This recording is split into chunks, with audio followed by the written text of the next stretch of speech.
Հարգելի հայրենակիցներ, բարև ձեզ։ Այսօր ձեր հետ միասին մենք կքննարկենք Հայաստանի Հանրապետության դեմ վարվող հիբրիդային պատերազմը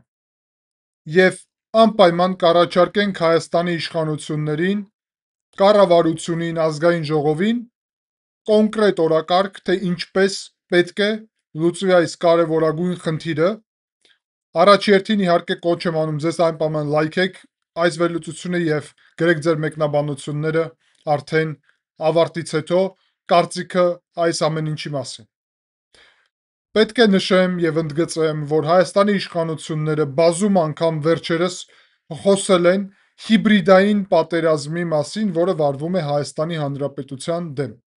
Սա արդեն ես գնահատում եմ ինչպես կարևոր դրական քայլ, որովհետև խնդիրը հստակ ընդգծելը, ձևակերպելը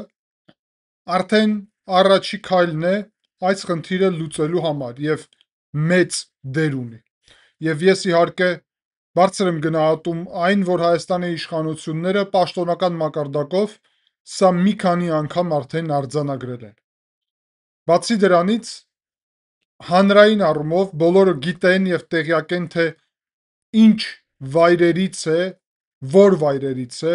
վարվում այս հիբրիդային պատերազմը։ Եվ որ գլխավոր վարողը իհարկե ցավոք Ռուսաստանի Դաշնության տարբեր պետական եւ պետական մարմիններին կից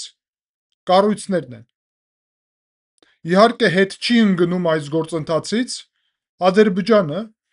որը ինչ որ առումով օգնում եւ սպասարկում է նաեւ օրակարգին, որը Հայաստանում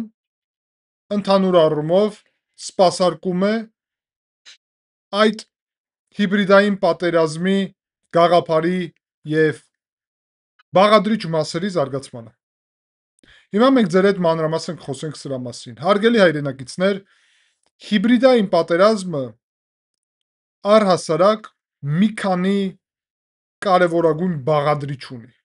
Եվ ամենագլխավոր բաղադրիչը դա տեղեկատվական բաղադրիչն է։ Այո, տեղեկատվական մանիպուլյացիաները, հատկապես երբ հանրության մեծ մասը չունի բարձրագույն կրթություն, չի ծախսել ժամանակ, տարիներ, որ ուսումնասիրի ԶԼՄ-ների աշխատանքի ձևը,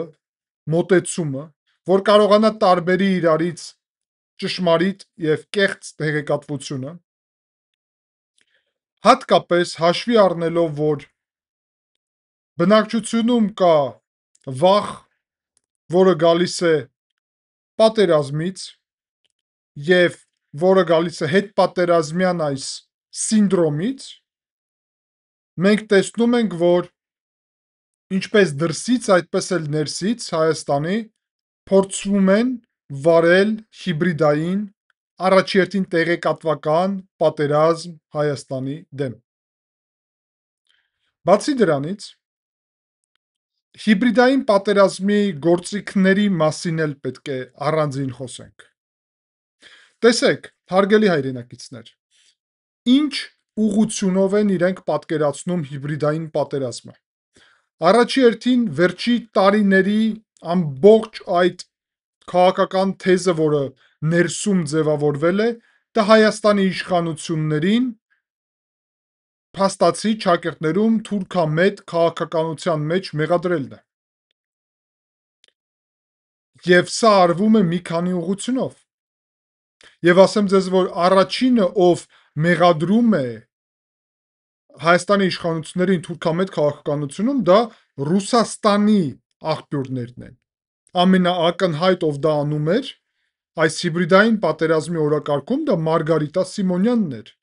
որը Փաշինյանին անվանում էր հենց թուրքական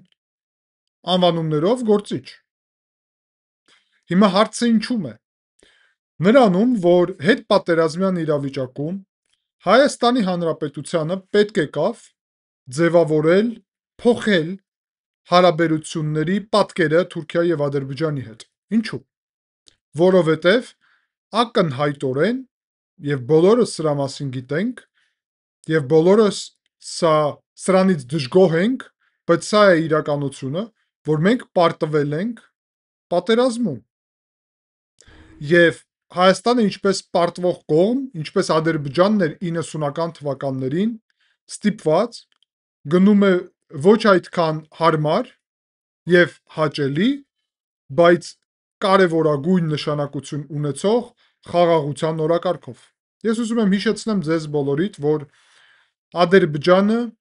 94 թվականից փաստացի մինչև 2016-ը, այսինքն 22 տարի վարել է խաղաղության օրակարգ, 22 տարի, իսկ պատերազմը առհասարակ սկսել է 26 տարի անց։ Մենք հիմա խաղաղության օրակարգ ունենք Հայաստանում, առհասարակ կարելի ասել 2 տարի, 2 տարի։ 1 տարի 8 ամիս է, ինչ սահմանին զինվոր չի զոհվել կամ չի վիրավորվել ադրբեջանական կրակից։ Եվ այս քաղաքականությունը իհարկե ընտրվել է ինչպես հիբրիդային պատերազմի գործիք, որ մեղադրվի Հայաստանի իշխանությունները ճակերտներում թուրքամետ քաղաքականությունը։ Բացի դրանից, սա ունի նաև ուրիշ բաղադրիչներ։ Ադրբեջանական նախագահի եւ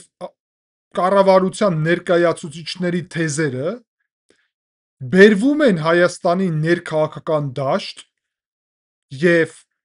օգտագործվում են ինչպես միջոց ներքաղաքական դաշտում։ Այստեղ ծագում է այսպիսի հարց. եթե Հայաստանի իշխանությունները սկսեն բուռն պատասխանել այդ տարբեր թեզերին ադրբեջանական իշխանությունների, ապա դրանով կստեղծվի լրջագույն խնդիրներ եւ վտանգ։ Ինչու՞։ Որովհետեւ մենք ենք ցանկանում շարժվել խաղաղության օրակարգով։ Ադրբեջանը, ինչպես պատերազմում հաղթած կողմ, այս պահին չունի անհրաժեշտություն, որ շարժվի խաղաղության օրակարգով։ Ադրբեջանի համար պատերազմի օրակարգն էլ շատ ընդունելի եւ ցանկալի է։ Ներքաղաքական այս դաշտում այս մարդիկ իշխանությունների զսպվածությունը գնահատում են ինչպես ճակերտներում դավաճանություն եւ թուրքամետ քաղաքականություն, իսկ եթե իշխանությունները հայտարարություն են անում բացահայտ, ապա կամ չեն նկատում եւ արեք արձանագրենք, որ երբ վերջի ժամանակահատվածում մի քանի շաբաթ առաջ Իլհամ Ալիևը հայտարարություն արեց Սևանա լճի հետ կապված եւ Երևանից հնչեց ամենաբարձր մակարդակով պատասխան։ Ազգային ժողովի նախագահը ասաց, որ Ալթայում կարող են հայրենիք գտնել, փոխնախագահը ասաց, որ այդ ժամանակ քարտեզի վրա առհասարակ չկար Ադրբեջան, վարչապետն էլ ասաց, որ կարանք ավելի խորը քարտեզներին վերադառնալ ավելի հին քարտեզներին եւ դրանից շահածը միայն Հայաստանը հայ ժողովուրդը կհայտնվի, դա առհասարակ այդ գործակալները չնկատեցին, չուզեցան նկատել, ինչպես հստակ հայկական դրսևորում։ Բայց եթե որևէ բանի արձագանք չի հնչում Երևանից, եւ շատ դեպքերում պետք չէ այդ արձագանքը, որովհետեւ մեր նպատակը չէ ադրբեջանական թեզերը ամրապնդել պետական մակարդակով, վերլուծական մակարդակով ուրիշ է, մենք կարող ենք ձեր հետ վերլուծել, բայց պետական ներկայացուցիչները, բարձր պաշտոնյաները այնպես չէ, որ պետք է միշտ արձագանքեն Ադրբեջանի որևէ հայտարարությանը։ Հայաստանը առհասարակ իր սեփական օրակարգ ունի, առանձին պետություն է եւ Ադրբեջանը նույնպես ինչպես Վրաստանի արձագանքներին կամ ուրիշ Իրանի, Թուրքիայի անպայման չէ, որ այդ օրակարգով ապրի։ Հիմա ես նաեւ տեսա մեկ լրատվամիջոցի կոնկրետ այն ժամանակ վերնագիրը, որտեղ որ ազգային ժողովի փոխնախագահ Ռուբեն Ռուբինյանի հայտարարությունը, որ ճակերտներում այդ ժամանակ Սևանալի չկար, կար Գեղարքունիքի ծով կամ Գեղարքունյաց ծով եւ չկար Ադրբեջան, ճակերտների ավարտ, սա ներկայացրել էին այսպես. այդ ժամանակ Սևան լիճ անվանում չկար։ Վերջ։ Ուրեմն չեն խաբել, չեն կեղծել։ Դա իրոք ասել է ազգային ժողովի փոխնախագահը, բայց իսա ճշմարտությունն են ասել, հայկական լրատվամիջոցի մասն էր խոսքը։ Բացի դրանից, մենք տեսնում ենք վերջի ժամանակահատվածում լրջագույն ուրեմն հիբրիդային պատերազմ այն առումով, որ փաստացի ամեն օր հայտնվում է կեղծ տեղեկատվություն։ Մեկ պաշտպանության նախարարությունն է սա հերքում, հետո կառավարությունն է հերքում, հետո որևէ նախարարությունն է հերքում, մեկ-մեկ ազգային անվտանգության ծառայությունն է հերքում։ Ինչքան պետք է սա շարունակենք։ Հայտնվում են տեղեկատվություններ բանակի մասին կամ ճակատի մասին, որոնք ակնհայտորեն սկանդալային վերնագրեր ունեն, բայց իրականությանը չեն համապատասխանում։ Բայց սա վերլուծական տվյալներ չի, որ դու կարող ես վերլուծական առումով ինչ անուն ուզում ես դնես քո վերլուծությանը։ Դու հստակ փաստի մասին ես խոսում, որ այս փաստը այսպես է տեղի ունեցել, կամ այս փաստը սա է ասվել, եւ դու փոխում ես գաղափարը։ Սա է հիբրիդային պատերազմ, սա է կեղծիք, սա է բնակչության խաբելու հստակ օրակարգ։ Հիշեցնեմ, որ քաղաքացի Բագրատ Գալստանյանի ամբողջ շարժումը հիմք ուներ ճակերտներում սրբազան շարժումը հիմք ուներ տավուշը հանձնում են ճակերտներում այդ թեզը։ Հիմա, երբ որևէ մեկը այսպիսի հայտարարություն է անում, միևնույն ժամանակ հաշվի առնելով, որ փաստացի Հայաստանի Հանրապետության տարածքի հանձնման որևէ մեկի համար խոսք չի գնում, որովհետև Հայաստանի Հանրապետության սահմանները իրանք իմ եւ ձեր եւ որևէ մեկի ցանկությամբ չեն ձևավորված։ Իրանք պատմական սահմաններ չեն։ Հայաստանի Հանրապետության սահմանները ունեն իրավական հիմքեր։ Հետ սովետական տարածաշրջանում բոլոր պետությունների սահմանները գալիս են Ալմա-Աթայի հռչակագրի հստակ փաստաթղթով, որը արձանագրում է, որ հետսովետական սահմանները դարել են պետական սահման։ Հիմա եթե Հայաստանի Հանրապետության իշխանությունը, զինված ուժերը պահում են որևէ հարևան պետության տարածքը,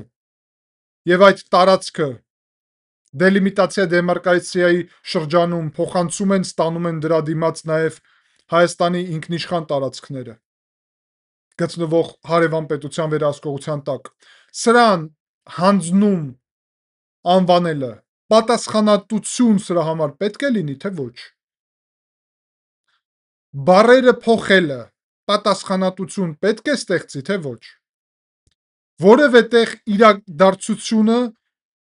ուրիշ անվանում տալը, իրադարձությանը սկանդալային բնույթ տալը, իբրև ճակատում բան է տեղի ունենում, սահմանում բան է տեղի ունենում եւ այլն։ Սա պետք է ունենա հստակ պատասխանատվություն։ Մեղադրել Հայաստանի իշխանություններին ամեն ինչի մեջ առանց հիմքերի, սա պետք է ունենա պատասխանատվություն, թե ոչ։ Այն, որ ներքին եւ արտաքին ուժերը փորձում են ճակերտներում Թուրքիայի եւ Ադրբեջանի այդ թեման օգտագործել, թուրքացման այդ թեզի տակ, դրա միջոցով սրել կամ լարվածություն բերել հայ-թուրքական, հայ-ադրբեջանական հարաբերություններում, իսկ ասեմ ձեզ, որ չնայած նրա, որ դիվանագիտական հարաբերություններ չկա, հարաբերություններ կա եւ եղել է։ Սերժ Սարգսյանի ժամանակ էլ է եղել ֆուտբոլային դիվանագիտության ժամանակ խոսքին եւ այլն, եղել է։ Ուստի հարց. պետք է թույլ տալ, թե չէ, այդպիսի նուրբ թեման, որը ռասայական խտրականության բաղադրիչ էլ ունի, որովհետեւ վիրավորանք, ինչպես վիրավորանք, մենք չպետք է օգտագործենք որևէ էթնիկ ծագում կամ հարևան պետության։ Ինչու՞։ Որովհետեւ առաջի հերթին սա ռասայական խտրականության այդ գլոբալ գաղափարի դեմ է, բայց երկրորդը դա ստեղծում է մեր համար սպառնալիքներ։ Հարգելի հայրենակիցներ, մեր նպատակը ինչու՞մ է։ Եթե մեր նպատակը Հայաստանի անվտանգության ապահովելու մեջ է, ապա Հայաստանը առաջի հերթին իր 4 հարևանի հետ Վրաստան, Ադրբեջան, Իրան, Թուրքիա պետք է ունենա խաղաղ հարաբերություններ։ Իսկ ինչպես է կարելի այդ հարաբերությունները ունենալ, եթե ներքաղաքական դաշտում միշտ այդպիսի վիրավորանքներ, մեղադրանքներ են հնչում եւ որևէ փորձ կայունացնել այս հարաբերությունները այդ դավաճանության պրիզմայով է դիտվում։ Բացի դրանից, հարգելի հայրենակիցներ, ԶԼՄ-ները եւ սոցիալական ցանցերը դարձել են շատ կարևոր մաս հիբրիդային պատերազմում։ Ամեն մեկը ինչ ուզում է կարող է հայտարարել, խոսքի ազատությունը պահպանելով։ Ես չեմ որևէ ձև աջակցում խոսքի ազատության սահմանափակմանը, ոչ, բայց պետք է հստակ լինի։ Եթե դու որևէ բան ասում ես մեղադրանքով եւ առանց տրամաբանական հիմքերի, ապա այդ հարցը պետք է լինի որևէ ձև սահմանափակված։ Հիբրիդային պատերազմը պետք է լինի սահմանափակված։ Հիմա ինչ մեխանիզմներով եւ մեթոդներով։ Առաջինը, ես առաջարկում եմ Հայաստանի իշխանություններին, որ ձևավորվի հատուկ չեզոք այդպիսի մի ԶԼՄ կամ կառույց, fact check, փաստերի ստուգման կառույց, որը կարա լինի խոսքին հանրային հեռուստաընկերության կից, որը կունենա պատասխանատվություն ֆիքսելու բոլոր այդպիսի կեղծ լուրերը եւ արձագանքելու։ Ուրեմն հակահիբրիդային պատերազմի այս փաթեթում, որը ես առաջարկում եմ, մեկ բաղադրիչը պետք է լինի փաստերի ուրեմն ճշտելու, փաստերը ֆիքսելու, fact check, մոտավորապես այդպիսի ձևաչափով կառույց։ Տեղեկատվական։ Ես առաջարկում եմ, որ դա լինի հանրային ուրեմն հեռուստաընկերության կից։ Բացի դրանից, այս փաթեթում նաև առաջարկում եմ, որ լինի հատուկ օրենք, որը պատասխանատվությունի կենթարկի մարդկանց, ով բացահայտ կեղծում է տեղեկատվությունը։ Բացահայտ։ Բացի դրանից, անհրաժեշտ է իմ պատկերացումով, որ սահմանափակվեն օտար պետության ազդեցությունը, պետությունների ազդեցությունը ներքաղաքական դաշտում։ Պետական տարբեր այսպիսի կազմակերպությունների, ԶԼՄ-ների եւ այլն։ Եվ հստակ նույն այս փաթեթով պետք է արվի հետեւյալը։ Պետք է սահմանափակվի Հայաստանի տարածքում Ռուսաստանի պետական ԶԼՄ-ների գործունեությունը, առհասարակ նվազեցվի ոչ հայալեզու ուրեմն ԶԼՄ-ների ազդեցությունը, բայց խոսք է գնում ռուսականի մասին, որտեղ այդտեղ բազում անգամ ֆիքսել ենք հիբրիդային պատերազմ Հայաստանի դեմ։ Ես առաջարկում եմ, որ միանգամից այս որոշումը չկայացվի, ընդունվի այսպիսի օրենք եւ այն ԶԼՄ-ները, որը կխախտեն այս օրենքը, գործող Հայաստանի տարածքում, ենթարկվեն հետո այս օրենքին։ Եթե խոսքին New York Times-ը կամ France Press-ը կամ Associated Press-ը չի խախտում Reuters-ը այս օրենքը, ապա ինչու պետք է սահմանափակենք։ Բայց եթե Sputnik-ը խախտում է, RT-ն Russia Today Մարգարիտա Սիմոնյանի խախտում է, ապա իհարկե պետք է ենթարկվի այս օրենքին։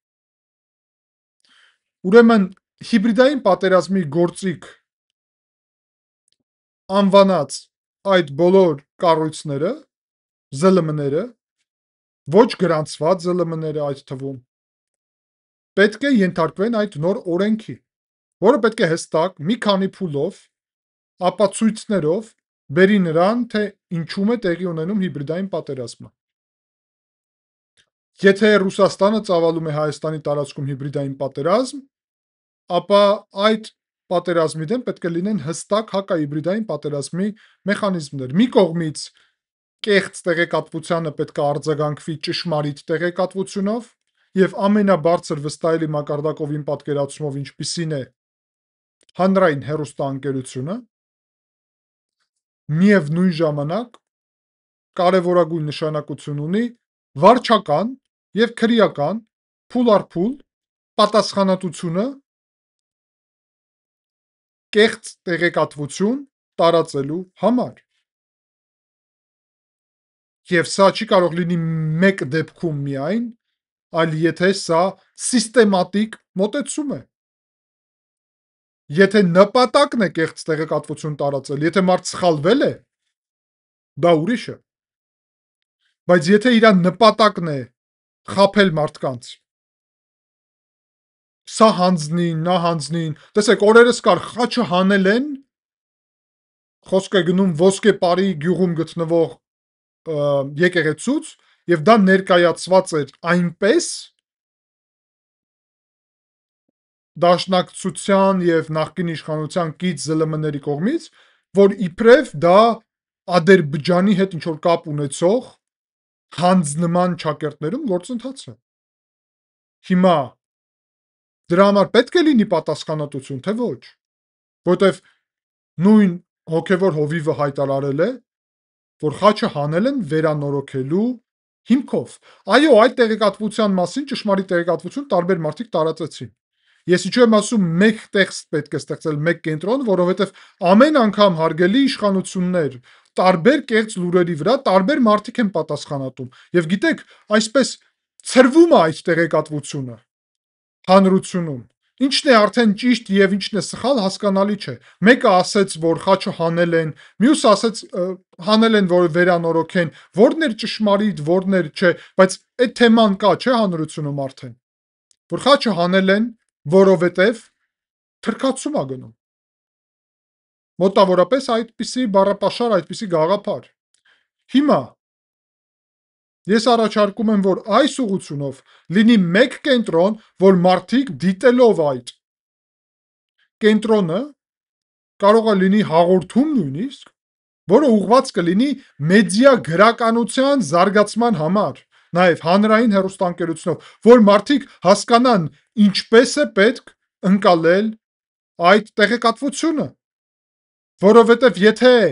կասկածելի վերնագիր է գրված, որը չի հստակ ասում, որ խաչը հանել են, որ Ադրբեջանին փոխանցեն, բայց միևնույն ժամանակ այնպիսի ուղղությունով է այդ հարցը տալի, որ հստակ չի պատասխանում հարցին, կապում է դա այդ բաղադրիչի հետ, շեշտադրումներ է այդպիսի տալի, ապա մարդ պետք է տեղեկացված լինի ինչպես ընկալի, որովհետև մեդիա գրականությունը հանրությունում բարձր մակարդակի չէ, պարոն վարչապետը երբ խոսում է կրթության զարգացման համար, լավ է անում, շատ լավ է անում, կարևոր է կրթությունը, կրթության մի մաս է նաև մեդիա գրականությունը, կրթության մաս է նաև, որ դու սոցիալական ցանցերում նայես եւ հասկանաս ինչն է ճշմարիտ, իսկ ինչը ակնհայտորեն կեղծիք, fake news-երի դարում ենք ապրում։ Բացի դրանից, ես առաջարկում եմ խստագույն պատժել եւ այդպիսի օրենք մտցնել նաև այն նույն օրենքում, որի մասին խոսում եմ, քրեական պատասխանատվությամբ deep fake-ների օգտագործումը քաղաքական դաշտում։ Ինչ է deep fake-ը։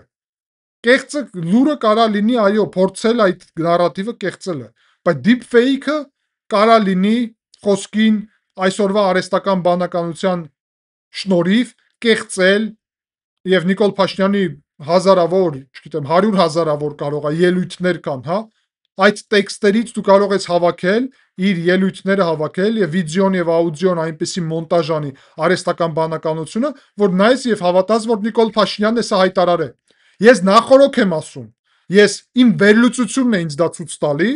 որ իրանք այս ընտրությունների արչեւ օգտագործելու են ներքին 5-րդ շարասյունը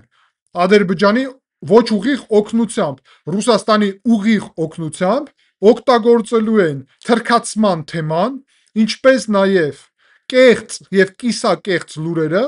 եւ deepfake-ները։ Ես չեմ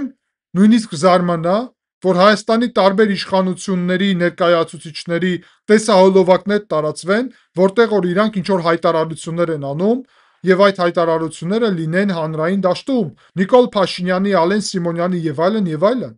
Ռուբեն Ռուբինյանի, որովհետեւ այդ մարդկանց մասին բազմաթիվ տվյալներ կան, նկատի ունեմ ելույթներ եւ այլն, ձայնագրություններ հանրային, որի միջոցով կարելի է կեղծել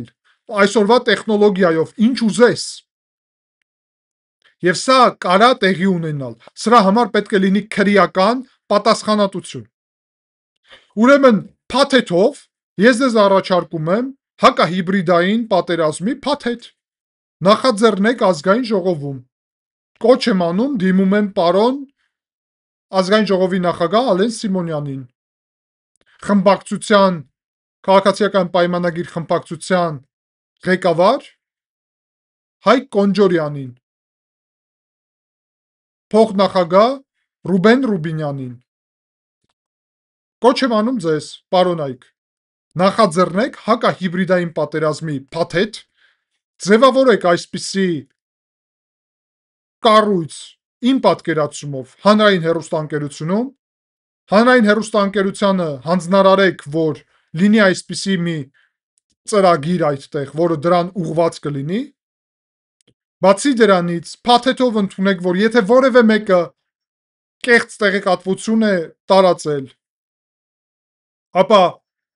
ստիպված է լինելու նաև, որ այդ տեղեկատվության հերքումը տարածի, դատական համակարգին տվեք այս լիազորությունները, եթե որևէ բան պակասում է դատական համակարգին, այս ուղղությամբ, զուգահեռ դրա վարչական եւ դրանից հետո քրեական պատասխանատվություն բերեք կեղծ լուրերի համար, իսկ deepfake-ների համար միանգամից քրեական պատասխանատվություն։ Եվ կիրառեք սա, որովհետև ժողովրդավարությունը պետք է պաշտպանի իրեն հիբրիդային պատերազմից։ Բացի դրանից, այդ նույն կենտրոնը պետք է պատասխանատու լինի նրա վրա, ինչը անում է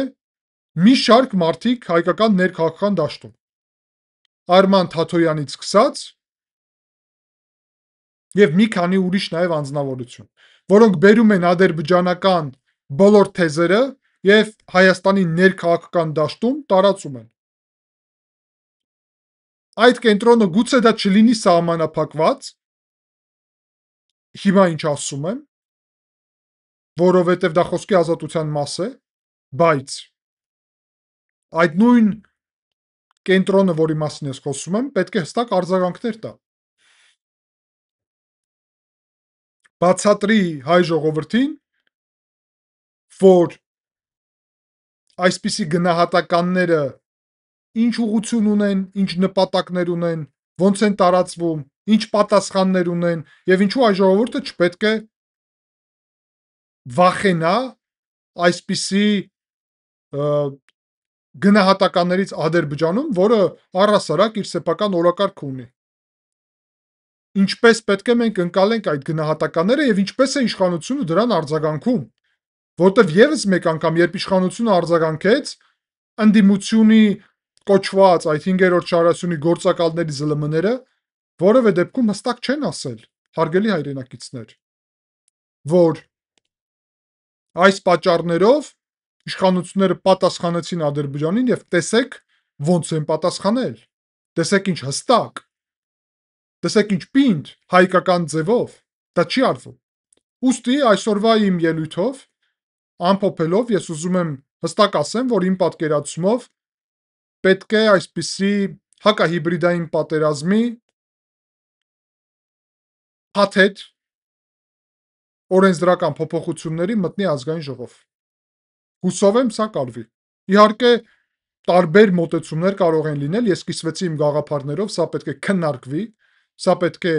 ուսումնասիրվի մանրամասն հայկական դաշտում, եթե անհրաժեշտություն լինի որևէ իմ մասնակցության այս գործում, ես իհարկե պատրաստ եմ օգնեմ Հայաստանին, ինչով հնարավոր է։ բայց կարծում եմ նաև Հայաստանում բազմաթիվ մասնագետներ կան, ով կարան սրանով նաև զբաղվել։ Սա անհրաժեշտ է անել հատկապես նախընտրական եւ ընտրական գործընթացների համար, որտեղ որ վարչապետը այսօր հստակ ասեց, պետք է նախկին ներկա այս ձևաչափը ավարտվի եւ այս նախկինների հարցը վերջնական լուծվի։ Ես ուրախ եմ, որ այնինչ ես բազում անգամ ասել եմ, վարչապետը հիմա նույն տրամաբանությունով է ասում, համընկնում է մեր մոտեցումները։ Ես շատ ուրախ եմ։ Տարբերություն չկա, ով երբ է ասել, ոնց է ասել, ես դրանում չեմ փնտրում որևէ տարբերություն։ Ես սրա մասին խոսում էի, վարչապետը ուներ այս ուղղությամբ տարբեր հայտարարություններ, բայց այսօրվա իր հայտարարությունը այդքան ուղիղ եւ հստակ էր, որ 100%-ով համընկնում է իմ նաև հայտարարություններին։ Նաև տարբերություն չկա, կրկնում եմ։ Գլխավորը նպատակն է։ Եթե մեկ նպատակ ունենք, իմ համար տարբերություն չկա։ Թող լինի սա վարչապետի ուրեմն որոշումը, ես էլ աջակցողը այդ որոշմանը, իմ համար առհասարակ տարբերություն չկա։ Ամենագլխավորն է, որ այդ ուղղությունով շարժվենք։ Այս նախընտրական եւ ընտրական գործընթացի հետևանքում գործակալների հարցը պետք է ավարտենք, լուծենք, վերջ։ Ես այդպես եմ պատկերացնում եւ ուրախ եմ, որ Հայաստանի գործող իշխանությունը իդեմս վարչապետի նաեւ այդպես է պատկերացնում։ Շնորհակալ եմ ուշադրության համար, հարգելի հայրենակիցներ, կհանդիպենք, ցտեսություն։